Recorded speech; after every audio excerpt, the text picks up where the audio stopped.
Dear Patriots, before the news starts, please subscribe to our patriotic channel by clicking the subscribe button.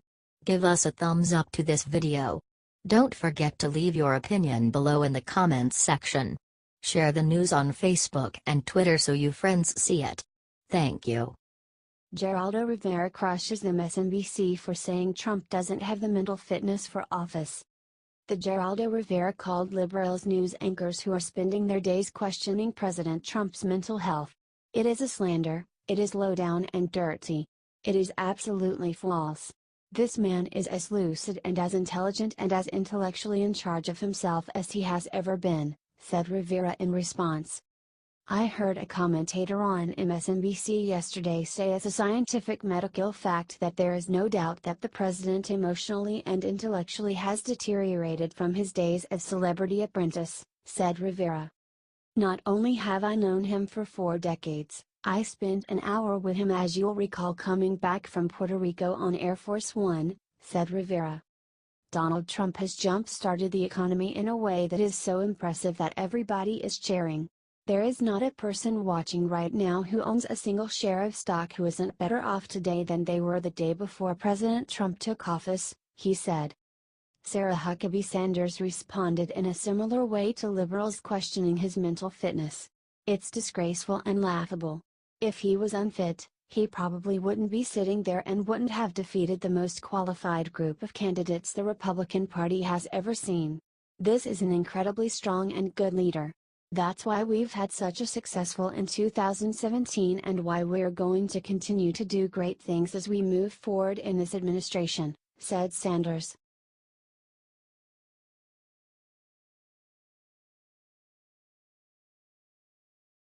Scarborough accuses Trump of not being able to read. Trump's response is brilliant.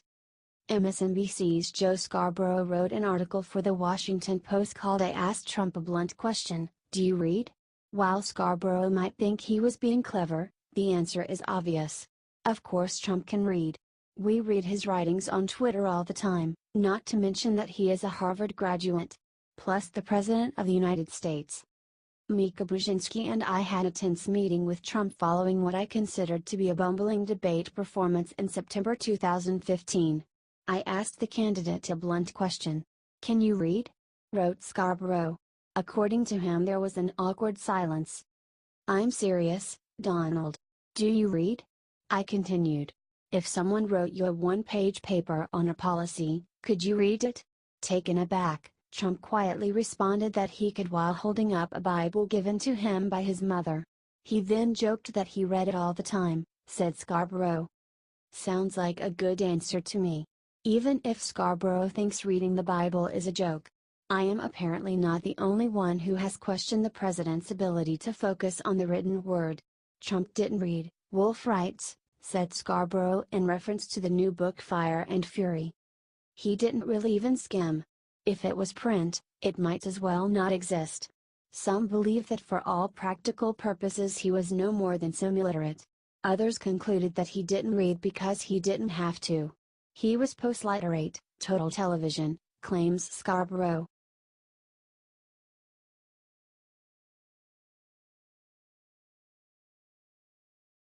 IT's going down. The Senate just sent W. Wasserman Schultz the worst news ever. The Senate Judiciary Committee Chairman, Chuck Grassley, ARIA, just requested that copies of immigration files for the 6 Pakistani IT staffers, among them being Imran Awan. According to the Daily Caller, Grassley is looking to get more information about Imran Awan and his wife along with the 2 brothers and close friends in the scandal. In light of the alleged illegal activity, the committee seeks to better understand Awan and his associates' immigration histories, Grassley said on August 4. Lieutenant Col Schaffer already confirmed that their loyalties weren't with us. The Daily Caller has reported that the Pakistani IT staffers wired $283,000 from Congressional Federal Credit Union to 2 people in Pakistan. Share this everywhere to expose W. Wasserman Schultz. We need our Congress to do their job and stop resisting the president. We need them to start locking up the criminals. If people aren't held responsible, this country is going to shift from civil discourse to something far worse.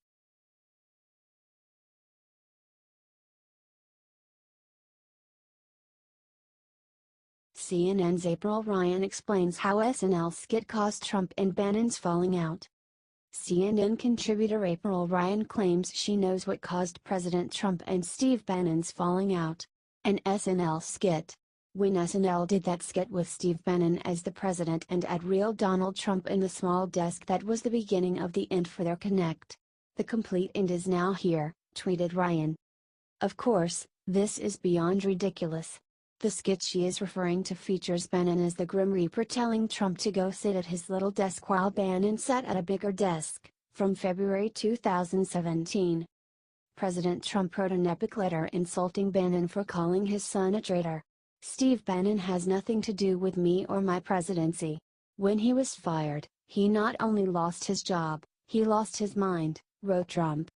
Steve was a staffer who worked for me after I had already won the nomination by defeating 17 candidates, often described as the most talented field ever assembled in the Republican Party, wrote Trump.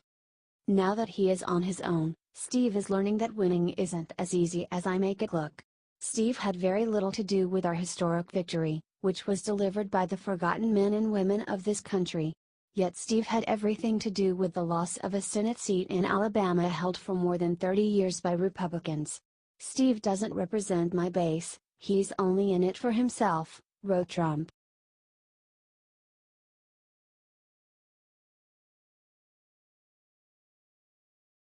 Ben Carson just walked into Chicago and did the one thing Obama didn't want him to. Ben Carson stepped into Illinois today to recognize the fact that many citizens were forced to move from the West Calumet housing complex because of soil contamination below the complex. Carson said that it was very important to get residents out of harm's way and to make sure that the relocation happened in a good way. The sad part is that this is Obama's hometown. Why did it take Ben Carson to come in and finally start doing something about it? The West Calumet housing complex comprises 1/3 of the USS Lead Superfund site in East Chicago.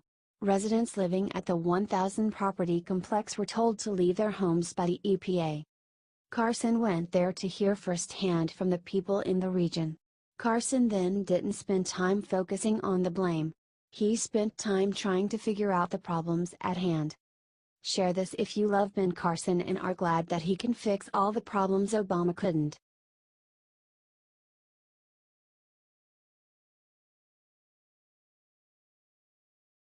Breaking: major Democratic congressman shows support for bombing Israel. We have seen huge amounts of anti-Semitism from the UN following the president's Jerusalem announcement. However, this pales in comparison to American Democratic Congressman Keith Ellison. Ellison is accepting funding from anti-Israel American Muslims for Palestine leader Yair Herzl. Israelis have to be bombed, they are a threat to the legitimacy of Palestine, and it is wrong to maintain the State of Israel.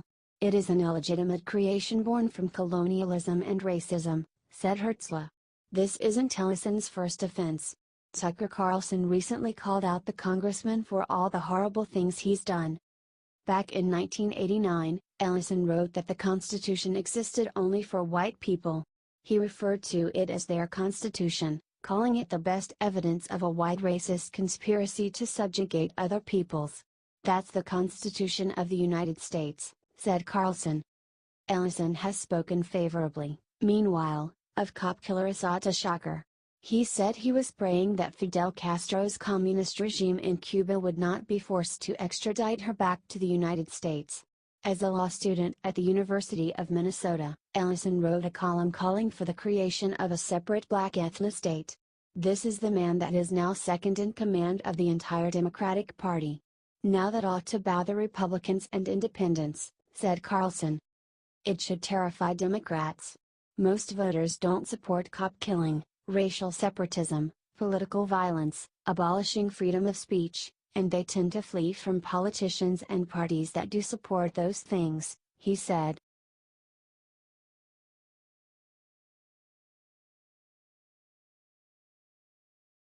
Fire and fury: Trump just threatened North Korea with something the world has never seen. North Korea must have really thought they were hot SHT today when the report leaked that they have miniaturized nukes. Hell, it even led Kim to make a promise to attack America. Bad move. President Trump just hit back hard, releasing a video of him making a promise to North Korea that will leave them in ashes. President Trump threatened fire, fury, and power the likes of which the world has never seen. The president's official statement to the media projected the strength and resilience we voted on Trump for in the first place. North Korea best not make any more threats to the United States. They will be met with fire and fury like the world has never seen. He has been very threatening, beyond a normal statement. And, as I said, they will be met with fire, fury, and frankly power the likes of which this world has never seen before. Thank you. What North Korea is doing right now is both wrong and dangerous. They are threatening to nuke our West Coast cities. This is no minor threat. We have tried negotiations, we have tried sanctions. Hell, we tried it all. Now is the time for action. They need to either stand down or watch as their military burns to ashes and their castles crumble to dust. Share this out if you think America will beat North Korea.